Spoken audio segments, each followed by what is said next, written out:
Ayan, sariwang-sariwa po yan mga guys. Magluluto po tayo. Uy. Matalon pa. Mga guys, yan po ang hipong tuwad, kung tawagin nila. Kung lumaki po yan, ang tawag na po dyan ay hipong swahe. Pero ito ngayon, maliit pa siya, tuwad pa lang yan. Yan ang klase ng hipon na manamis-namis ang laman. At matagal po ang buhay.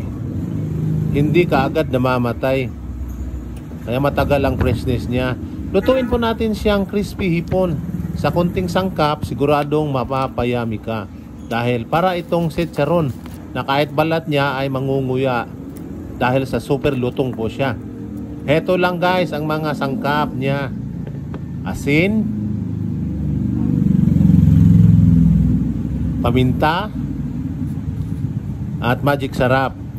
At para palutongin yan, lagyan po natin siya ng cornstarch.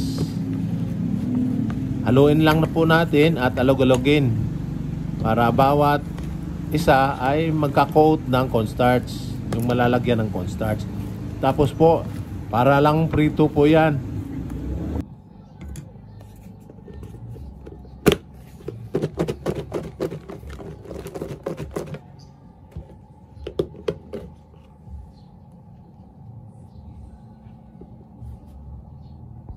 Painit na po tayo ng oil at ipirito po natin siya.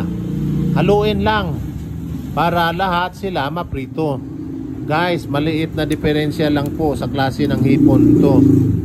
Pero sa lasa at quality po niyan ay napakalaki. Kasi masarap po ang laman nito. Itong hipon na to. Manamis-namis at manipis po ang balat. Kaya siguradong mapapasarapan ka.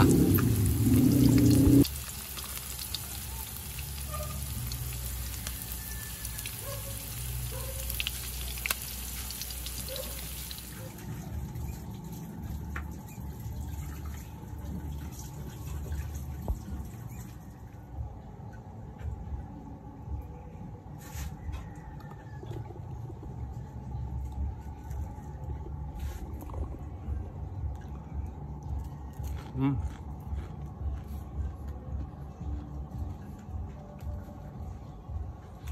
Mm.